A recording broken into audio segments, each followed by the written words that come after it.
सर्वप्रथम आपल्या सर्वांचं हार्दिक स्वागत. मित्रांनो, यूपीएससी असो अथवा एमपीएससी असो, ऑप्शनल निवडला. समाजशास्त्र हा सेफेस्ट आहे, आता आपल्याला माहिती आहे. पण समाजशास्त्र हा विषय निवडल्यानंतर सगळ्यात महत्त्वाचा आपला प्रश्न हा असतो की या विषयाची जी तयारी आहे, त्याचा जो अभ्यास आहे, मी कसा करायचा, माझं पहिलं पाऊल काय असलं पाहिजे, मी सुरुवात कशापासून केली पाहिजे. मित्रांनो, आपण जी सुरुवात केली पाहिजे ती त्याचे किमान 2 ते 3 घटक आहेत. त्या 3 घटकांविषयी आज आपण या ठिकाणी चर्चा करणार आहोत. समाजशास्त्र ह्या विषयाची तयारी नक्की कशी सुरू करायची आहे, ती करत असताना काय काळजी घ्यायची आहे, काय त्यामध्ये चुका करायच्या नाहीयेत, हे आपल्याला या ठिकाणी बघायचं आहे. कारण आणि हे लक्षात घ्या की हा तुमचा पाया आहे, हा तुमचा फाउंडेशन आहे.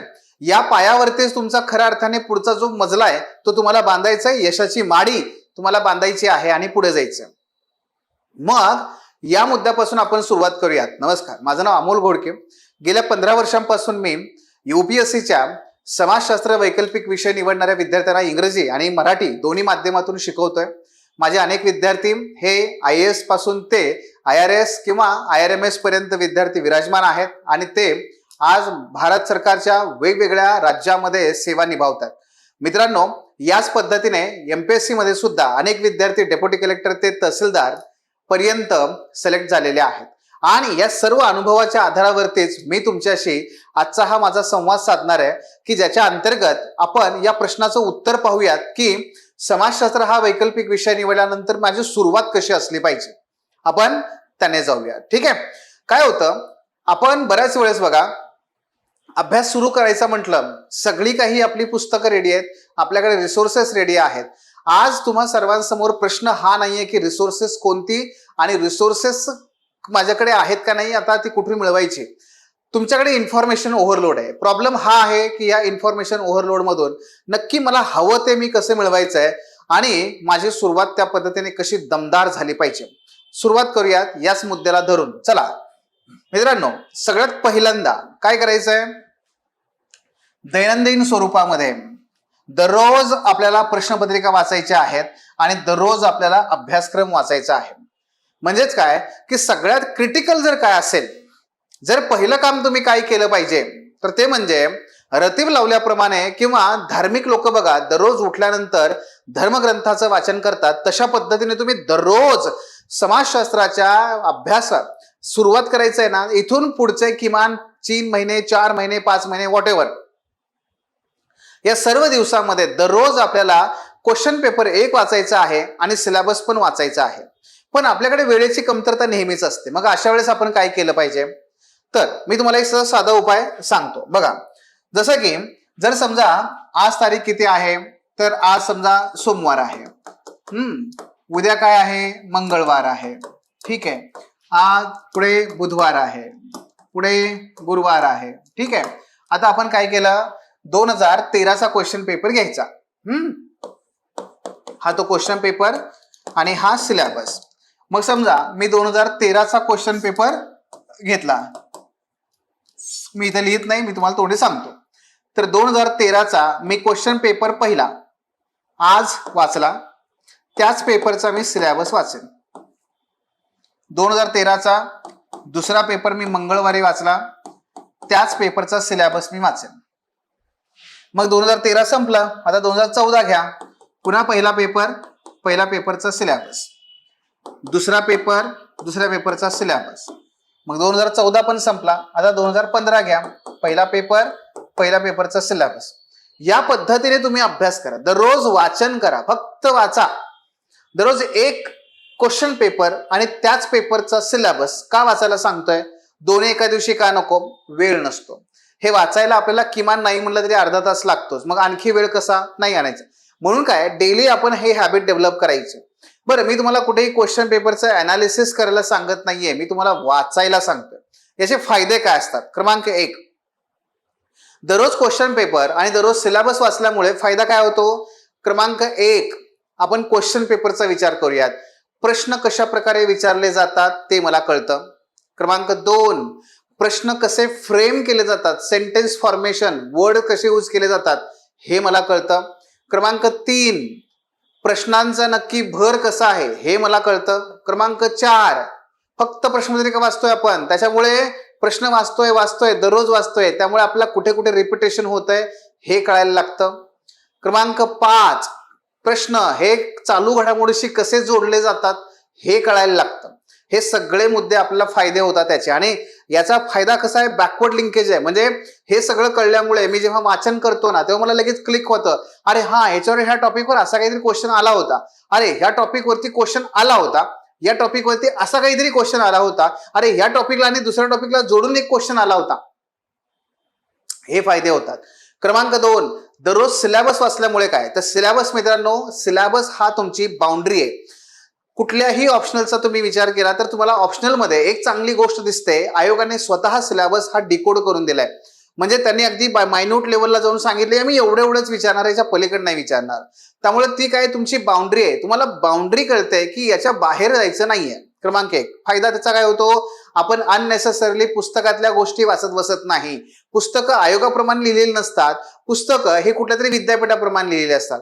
आपण अनवॉन्टेड त्यातला पसारा वाचायचा नाहीये हे कळतं. क्रमांक 2, आपला सिलेबस म्हणजे कीवर्डची खाण आहे. म्हणजे आपल्या उत्तरात कोणते कीवर्ड यावेत, कोणते प्रश्न शब्द यावेत, तर त्याची खाण म्हणजे आपला सिलेबस असतो. आणि क्रमांक 3, आपल्याला इंटरलिंकिंग कुठे, अरे हा वर्ग हा टॉपिक आहे, जात हा टॉपिक आहे, हे तर इंटरलिंक करतायत. धर्म हा टॉपिक पेपर 1 मध्ये पण आहे, धर्म हा टॉपिक पेपर 2 मध्ये पण आहे, अरे इंटरलिंकिंग करतायत. इंटरलिंकिंग करणं, ओव्हरलॅपिंग कळणं, हे सगळ्याचे फायदे होतात आपल्याला या दोन्ही गोष्टी केल्यामुळे. म्हणून मित्रांनो हा तुमचा बेस आहे, हे पुढचे 3 महिने तुम्हाला कंटिन्युअस करायचं आहे. क्रमांक झाला 1. आता त्याच्यामध्येच प्रश्नपत्रिका वाचत असताना मी जसं म्हटलं तुम्हाला, प्रश्नपत्रिकेमध्ये वाचा, प्रश्न वाचा, उत्तरांचा विचार करू नका. उत्तरांचा विचार नाही करायचा आहे, अर्थाचा विचार नाही करायचा आहे. काही कळतच नाही ना तुम्हाला, अजून तुमचा अजून अभ्यासच नाहीये, त्यात अडकू नका. त्यांचं विश्लेषण करण्याचा प्रयत्न करू नका, हा पण ते वाचा, त्याच्याशी मैत्री करा, त्याचं स्वरूप समजून घेण्याचा प्रयत्न करा आणि त्यात कोणत्या संकल्पना विचारलेल्या आहेत याच्यावरती फोकस करा. हे झालं क्वेश्चन पेपरचं. तसंच आहे सिलेबसचं. दररोज अभ्यासक्रम वाचायचा आहे, फक्त वाचा. ते पाठ करण्याचा प्रयत्न करा, हो पाठच करा, इंटरलिंकिंग करण्याचा प्रयत्न करा, मात्र त्याचं विश्लेषण करू नका. कारण तुम्हाला अजून संकल्पना क्लिअर नाहीयेत, तुम्हाला अजून ते टॉपिक्स माहित नाहीयेत, त्यातल्या निटी-ग्रिटी माहित नाहीयेत आणि म्हणून तुम्हाला ते करता नाही येणार. ते करू नका. पण ह्या 3 गोष्टी तुम्ही करू शकता. तर हे झालं पहिलं सगळ्यात महत्वाचं. मग मूलभूत पाया तयार करण्याची दुसरी पायरी आहे. पहिली पायरी सिलेबस आणि क्वेश्चन पेपर डेली रीडिंग करणं. दुसरी पायरी आता आपण बघूयात, ती म्हणजे राज्य मंडळाची पुस्तकं आणि एनसीईआरटीची पुस्तकं. जसं आपण आता हे तुम्हाला सर्वांना माहिती आहे की हे वाचायला हवीत, पण ती नक्की कशी वाचायची आहेत आणि नक्की कोणती वाचायची आहेत आपण त्याच्याबद्दल चर्चा करूयात. पहिला मुद्दा आहे राज्य मंडळाची पुस्तकं, म्हणजे आपल्या स्टेट बोर्डची पुस्तकं. बघा तुमच्या समोर इथे 2 छायाचित्र तुम्हाला दिसत आहेत. इथे आहे हे 11वीचं पुस्तक समाजशास्त्राचं आणि इथे आहे हे 12वीचं समाजशास्त्राचं पुस्तक. जर तुम्ही आता फर्स्ट इयरला किंवा सेकंड इयरला असाल आणि तुम्ही 27-28चा विचार करत असाल तर ही दोन्ही पुस्तकं तुम्ही आता पहिल्यांदा 1 गो मध्ये वाचा. तुम्ही वाचून घ्या. वाचून घरीत असताना काय त्यात टाळायचंय मी पुढे सांगेन, पण आता तुम्ही काय करा, हे दोन्ही वाचून घ्या. हे स्टेट बोर्ड बद्दल. एनसीईआरटी बद्दल मात्र काय होतं, एनसीईआरटी मध्ये 2 वर्षांच्या 4 एनसीईआरटी आहेत. जसं की 11वीच्या एनसीईआरटी अंडरस्टँडिंग सोसायटी आणि इंट्रोड्युसिंग सोशलॉजी अशा 2 एनसीईआरटी आहेत आणि 12वीच्या सोशल चेंज अँड डेव्हलपमेंट आणि इंडियन सोसायटी अशा 2 एनसीईआरटी आहेत. हे खरं तर सगळ्याच एनसीईआरटी आणि स्टेट बोर्ड आपल्याला फार उपयोगाचे आहेत. आपल्याकडे जर वेळ असेल आणि समजा आपण आता 27-28चा विचार करत असू तर आपल्याला काय करायची आहेत, ही सगळी पुस्तकं एकानंतर एक असे वाचत जायचे आहेत बरं का. जर आपण 27-28चा विचार करत असू तर. मात्र आपण जर 26चा विचार करत असू तर मात्र ही पुस्तकं हे घेतलं ते घेतलं मग ते घेतलं असं वाचायची नाहीयेत. मग मात्र काय करायचे आहेत तर बघा मी तुम्हाला कसा याचा अभ्यास करण्याची पद्धत सांगतो. समजा फॉर एक्झाम्पल जाती व्यवस्था आहे, जाती व्यवस्थेचा अभ्यास करायचा आहे. हा सेम टॉपिक तुम्हाला इयत्ता 12वीचं जे स्टेट बोर्डचं पुस्तक आहे ना समाजशास्त्र, त्याच्यामध्ये पण तुम्हाला या जाती व्यवस्थेचा एक टॉपिक मिळेल.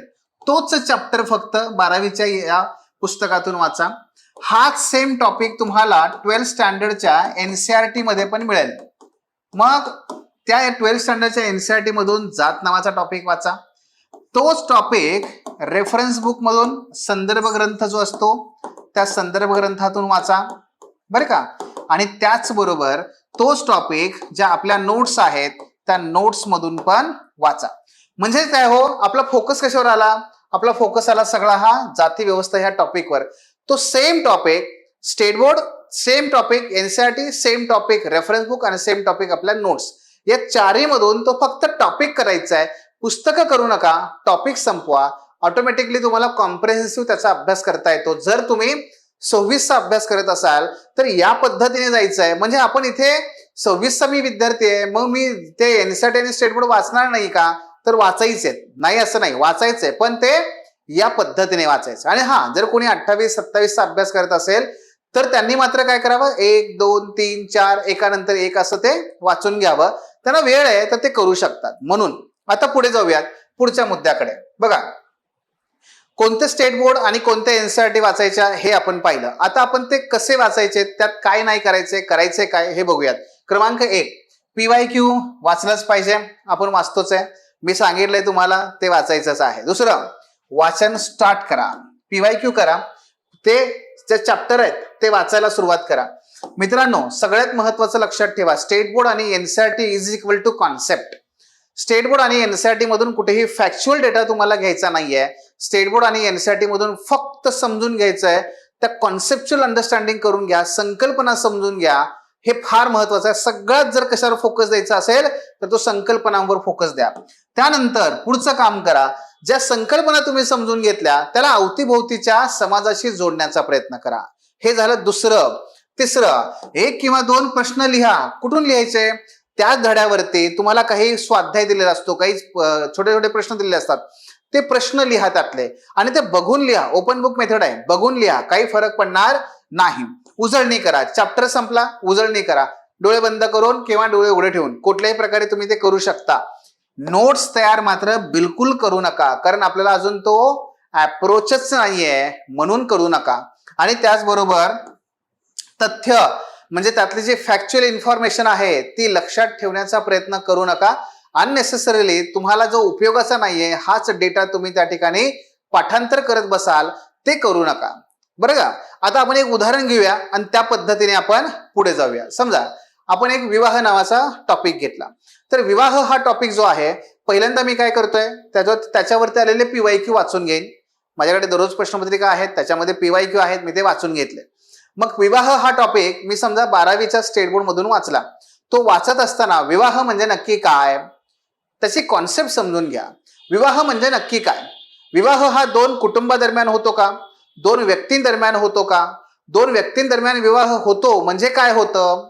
त्यांच्यामध्ये काही लेखी स्वरूपाचा करार असतो का? का ते दोघंही त्याला फक्त रूढी, परंपरा, रीतिरिवाज यांचा भाग म्हणून त्याला ते स्वीकारतात? नक्की काय आहे त्याचा अर्थ? समाजानुसार विवाहाचा अर्थ बदलतो का? नक्की घ्या, लक्षात घ्या. पाश्चात्य देशामध्ये विवाह कसा आहे, आपल्याकडे विवाह कसा आहे, विवाहानंतर विवाह विच्छेद कसा होतो, म्हणजे डिवोर्स कसा होतो, हे सगळ्या संकल्पना आहेत, हे समजून घ्या. हे पहिलं आहे. मग संकल्पना समजली मला की मग मी पुढे जाणार आणि माझ्या अवतीभोवती काय चाललंय मी त्याचा विचार करेन. विवाह, मग माझ्या अवतीभोवती कसं आहे की विवाह केला जातोय, हो, पण मग विवाहामध्ये पूर्वी काय व्हायचं तर आई वडील हे सगळे ठरवायचे, नातेवाईक ठरवायचे. आता मात्र नाहीये तसं. आता मुलं मुली ठरवतायत, पण ती कशी ठरवतायत? माध्यमं बदलली बघा. म्हणजे आता फेसबुक वरतून स्थळ येतात, किंवा स्थळ जरी समजा नातेवाईकांनी आणलं असलं तरी मुलगा किंवा मुलगी हिचं फेसबुक अकाउंट जे आहे लोक जाऊन ते तपासतात, ह्याने कुणाला लाईक केलंय, कुठल्या पोस्ट टाकल्यात, कुणाच्या बद्दल याला शुभेच्छा खूप आलेल्या आहेत, हे सगळं ते काढतात. म्हणजे तुमचं सोशल बॅकग्राऊंड काढतात आता ते सोशल मीडियावरून, आणि मग विवाह ठरवले जातात.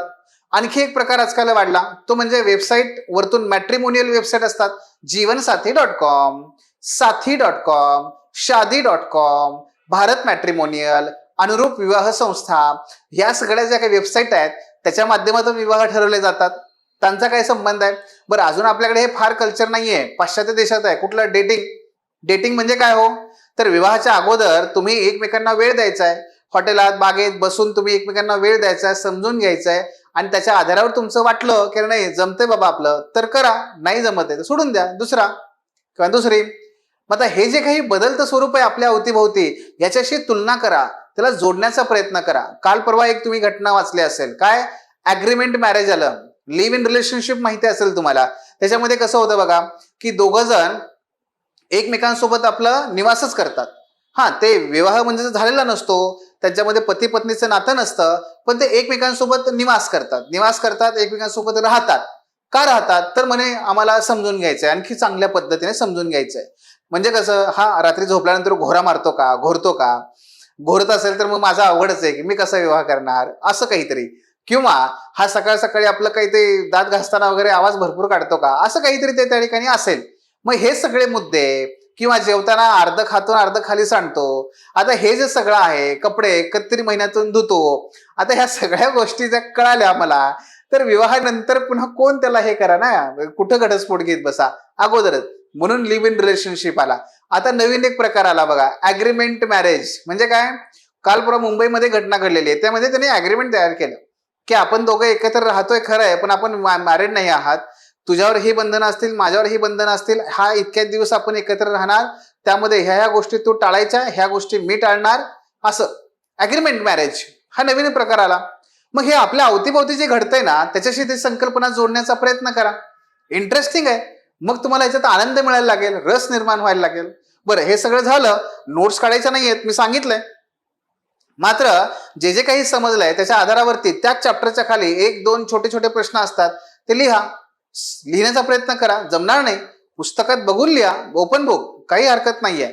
आणि मग सगळ्यात शेवटी उजळणी करा की आपण ह्या पाठ्यपुस्तकातून काय घेतलं, या चॅप्टरमधून काय घेतलं. सो अशा पद्धतीने तुम्ही आत्ताच सुरुवात करा मित्रांनो. बघा, अतिशय छान पद्धतीने तुम्हाला संकल्पना समजतील आणि तुमचा पक्का होईल, काय बेस पक्का होईल. तुम्हाला इमारत त्याच्यावरतीच बांधायची आहे. आणि मग एकदा का आपले स्टेट बोर्ड झाले की त्याच्यानंतर मग आपण संदर्भ पुस्तकांकडे जायचं. इंग्लिशमध्ये तुम्ही तयारी करत असाल तर इग्नू वापरा. इग्नू सोबत तुम्ही नंतर जॉर्ज रिट्झर किंवा हर्लंबस वापरा. मराठीतून तयारी करत असाल तर YCMOU यशवंतराव चव्हाण मुक्त विद्यापीठाच्या नोट्स आहेत त्या वापरा. पण हे सगळं सिलेक्टिव्ह वापरायचं. नक्की त्यातलं काय वाचायचंय, जसं तागला विसरांचं पुस्तक, हे सगळं उपयोगाचं नाही आपल्याला, त्याचे काही चॅप्टर आपल्याला उपयोगाचे आहेत. मग ते नक्की कोणते वाचायचे, कुठल्या टॉपिकनुसार, तर त्याची एक इंडेक्स आपण बनवलेली आहे. तुम्हाला हवी असेल तर खालती कॉमेंट बॉक्समध्ये फक्त PDF लिहा आणि मराठी का इंग्रजी तेवढं सांगा, तुम्हाला ती देण्यात येईल. किंवा आपले जे फोन नंबर्स आहेत ना, त्याच्यावरती तुम्ही मेसेज टाका, आपल्या व्हॉट्सअप नंबरवर मेसेज टाका, तुम्हाला ते देण्यात येईल. तुमचा प्रचंड वेळ वाचेल. तुम्हाला नक्की कुठल्या टॉपिकला काय वाचायचंय हे कळलं तर मग काम संपलंच किंवा, म्हणून ते करायचंय. सो संदर्भ ग्रंथांकडे नंतर वळायचंय, पण अगोदर बेस. सुरुवात कुठून करायची आहे, तर पहिला मुद्दा क्वेश्चन पेपर डेली बेसिसवर. दुसरा मुद्दा दररोज अभ्यासक्रमाचं वाचन. तिसरा मुद्दा मग आपल्या त्या स्टेट बोर्ड आणि NCERT ह्या सगळ्या प्रोसेसला आपल्याला वेळ द्यायचा आहे. तुम्ही तयारी नक्की कोणती करताय, 27ची का 28ची का 26ची, याच्यावरती त्याच्या अभ्यासाचं स्वरूप बदलणार आहे, हेही मी तुम्हाला सांगितलेलं आहे. आणि मग हे सगळं झालं की मग आपण काय करणार, रेफरन्स बुक कडे जाणार. रेफरन्स बुक थोडक्यात मी सांगतो तुम्हाला कसे वाचायचे आहेत. बऱ्यापैकी पद्धत तीच आहे, फक्त एका ठिकाणी बदल होतोय. कोणता बघा, PYQ वाचा, पुस्तक वाचा, संकल्पना समजून घ्या, आसपासच्या घटनांशी जोडण्याचा प्रयत्न करा, 1 किंवा 2 प्रश्न लिहा, उजळणी, हे सगळं आहे तसं आलं स्टेट बोर्ड आणि NCERTचं. पण इथे काय, रेफरन्स बुकच्या मात्र नोट्स काढा आणि दुसरं चालू घडामोडींचा त्याच्यामध्ये उपयोग करा. Case study, as a case study म्हणून त्याचा उपयोग करायला सुरुवात करा. चालू घडामोडीतल्या नोट्स काढा आणि आपल्या नोट्समध्ये त्याला ऍड करण्याचा प्रयत्न करा. हे संदर्भ ग्रंथाच्या संदर्भात आहे मित्रांनो. हे अशा पद्धतीने आपल्याला इथे जाता येतं. हा बेस आहे बघा तुमचा. यात आणखी काही 2 ते 3 मुद्दे आहेत, पण त्याच्या अगोदर तुमचे काही प्रश्न असतील तर तुम्ही खालती त्या कमेंट बॉक्समध्ये लिहू शकता. करा, विचार करा. ठीक आहे, चला विचार. बघा, आता हे जे प्रश्न आहेत त्या प्रश्नांची आपण यथावकाश चर्चा करूयातच, पण अगोदर पुढचा मुद्दा की नक्की सुरुवात करत असताना, सुरुवात म्हणजे आपल्या सिलेबसमध्ये तुम्ही त्याचा क्रम ठरवायचा आहे. कसं ठरवायचं आहे, पेपर 1 आणि पेपर 2 बऱ्यापैकी सेमच आहे. फक्त बघा, पेपर 1 मध्ये आपण पहिल्यांदा समाजशास्त्राचा उदय, एमर्जन्स ऑफ सोशोलॉजी हा टॉपिक करा.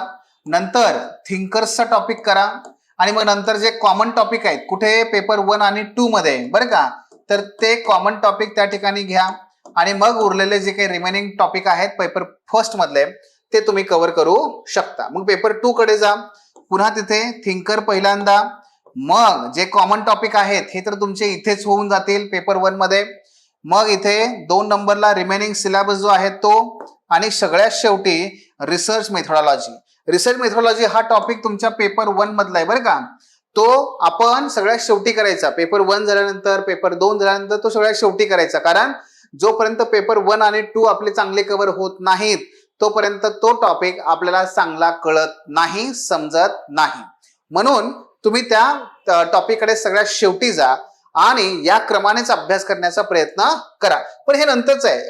अगोदर तुम्ही काय करा, सुरुवात करा खूप चांगल्या पद्धतीने, आणि त्यानुसार तुम्ही पुढे एक टप्पा घेऊन पुढे जा. मित्रांनो, अशा पद्धतीने हे लक्षात घ्या की हा बेस आहे, या बेसला वगळू नका, विसरू नका, हा टप्पा ओलांडून पुढे जाऊ नका. हा पूर्ण करा आणि मगच विषयावरती कमांड मिळवून पुढे जा. ठीक आहे. तुमचे काही प्रश्न असतील, कुठल्याही प्रकारचे डाऊट्स असतील तर नक्की आपली जी सोशलॉजी मेंटरशिपची बॅच आहे, या मेंटरशिपच्या बॅच मध्ये मित्रांनो ह्या सगळ्या गोष्टी आपण आपल्या कव्हर करत असतो. मेंटरशिपची बॅच ही कशी आहे बघा, हे आपलं सगळ्यात मोठं इनोव्हेशन आहे. मेंटरशिपच्या बॅच मध्ये सगळ्यात मोठं इनोव्हेशन काय आहे, तुम्हाला इथे सलग 7 दिवस अभ्यास करता येतो. क्रमांक 2, हे संपूर्ण कोर्स पर्सनलाइज आहे, पूर्णपणे वैयक्तिक अटेन्शन असतं माझं तुमच्याकडे. क्रमांक 3, तुम्हाला तुमच्या वेगानुसार, समजा तुम्ही खूप चांगल्या पद्धतीने अभ्यास करणार आहात, पूर्ण वेळ वेगाने पुढे जा. तुम्हाला इतर विषयांसह सोशलॉजी करायचं आहे, त्या तेवढाच वेळ तुम्ही देऊ शकता आणि त्यानुसार पुढे जाऊ शकता. एखादा टॉपिक नाही समजला, तुम्हाला पुन्हा पाहण्याची, पुन्हा त्यानुसार ते चर्चा करण्याची संधी आहे. जर एखादा टॉपिक सहजपणे समजला तर तुम्ही त्या वेगाने पुढे जाऊ शकता. म्हणजे हायपर पर्सनलायझेशन जे आहे ना, ते आपल्या ह्या मेंटरशिपच्या बॅच मध्ये आहे. मेंटरशिपच्या बॅच मध्ये त्यामुळे विद्यार्थ्यांचा अभ्यासक्रम जो इथं पारंपरिक 6 महिने लागतात मुलांना बॅच संपायला, इथे या मेंटरशिपच्या बॅच मुळे मुलांचा अभ्यासक्रम हा केवळ 3 महिन्यात कव्हर होतो. किती? केवळ 3 महिन्यात. आणि तो सगळा फक्त वाचन नाही, फक्त लेक्चर नाही, नोट्स असतील, आन्सर रायटिंग असेल, conceptual clarity, doubt clearing, improvement, हे सगळं त्या ठिकाणी झालेलं असतं. अशा पद्धतीची ही मेंटरशिप बॅच आहे. पूर्णपणे फ्लिप मॉडेलमध्ये चालते. डेली बेसिसवर अभ्यास करता येतो, पर्सनल अटेन्शन असतं, ऑन डिमांड मीटिंग असतात, कंपल्सरी मीटिंग असते प्रत्येक आठवड्याला, PYQचे सेशन तुमच्यासाठी स्वतंत्रपणे असतात. एक्स्ट्रा त्या ठिकाणी हे सगळ्या बाबी तुम्हाला उपलब्ध होतात. हार्ड कोर म्हणजे हार्ड प्रिंटेड नोट्स तुम्हाला अवेलेबल होतात. प्रत्येक टॉपिक नंतर 4 क्वेश्चन, जवळपास 650 पेक्षा जास्त प्रश्नांचा सराव असतो. शिवाय प्रत्येक सेक्शन नुसार तुमच्या क्लास टेस्ट आणि दोन्ही पेपर नंतर तुमच्या कॉम्प्रिहेन्सिव्ह टेस्ट असतात. एवढी वैशिष्ट्य मला निश्चितपणे तुम्हाला सांगायला आनंद होईल की कुठेच तुम्हाला एवढी भेटणार नाहीये. अशा प्रकारची ही बॅच आहे आणि या बॅचचा फायदा घेऊन अनेक विद्यार्थ्यांनी आपला समाजशास्त्र रेडी केलेला आहे आणि यश मिळवलेलं आहे UPSC मध्ये, आणि MPSC मध्ये ते नक्कीच मिळवतील. मित्रांनो, या बॅचला जर तुम्हाला आणखी कुठल्या प्रकारच्या शंका असतील तर नक्की भेटा, विचारा, बोला. आणि ज्या विद्यार्थ्यांचे ऍडमिशन झालेलं आहे, तुमचे आता उद्यापासून स्वॉट अनालिसिस होईल. आपण कुठल्याही बॅचला ऍडमिशन झाल्यानंतर पहिल्यांदा विद्यार्थ्यांचं स्वॉट अनालिसिस घेतो, त्यांच्या स्ट्रेंथ, विकनेस, पर्सनॅलिटी मधल्या, अभ्यासक्रमामधल्या, आणि त्यानुसार आपण एक आपली पर्सनलाइज स्ट्रॅटेजी ठरवतो. तुमची स्ट्रॅटेजी, तुमच्या दिवसभराचं नियोजन, आठवड्याचं नियोजन, महिन्याचं नियोजन, आणि तुम्ही जी परीक्षा देणार आहात तिथूनचं रिव्हर्स प्लॅनिंग, हे सगळं तुम्हाला करून दिलं जातं. नुसतं करून दिलं जात नाही, तुम्हाला त्यात इन्व्हॉल्व करून घेतलं जातं, जेणेकरून आपल्याला ते खूप चांगल्या पद्धतीने समजेल आणि करता येईल. तेव्हा मित्रांनो, एवढ्या सगळ्या वैशिष्ट्यांनी युक्त ही बॅच आहे. वेळ घालवू नका. तुम्ही 26 जरी तयारी करत असाल तर तुम्हाला काहीही करून फेब्रुवारी पासून तरी किमान तुम्हाला तुमच्या प्रिलिमकडे वळावं लागेल. आणि त्यामुळे तुम्हाला नोव्हेंबर, डिसेंबर आणि जानेवारी हे 3 महिने आहेत. या 3 महिन्यामध्ये तुम्हाला ऑप्शनल संपवायचं आहे, एथिक्स संपवायचं आहे आणि एसे देखील संपवायचं आहे. तर आणि तरच 26ची मेन्स आपल्या हातात असणार आहे आणि 26च्या मेन्स मध्ये आपल्याला खूप चांगला परफॉर्मन्स देता येणार आहे. तेव्हा वेळ घालवू नका, कारण बऱ्याच विद्यार्थ्यांनी ऑलरेडी ऍडमिशन घेतलेलं आहे, त्यांचा अभ्यास सुरू आहे. तुम्ही आता या रेसमध्ये मागे राहू नका. तेव्हा भेटा. कुठल्याही प्रकारचा डाऊट असेल तर वेगवेगळे माध्यम आहेत संपर्काचे, संपर्क करा. आणि तुमच्या ह्या येणाऱ्या यशामध्ये आमच्या सर्वांच्या खूप खूप शुभेच्छा. धन्यवाद. Thanks for watching. If you found this video valuable, don't forget to like, share and subscribe our channel. The Officer, your personal mentor.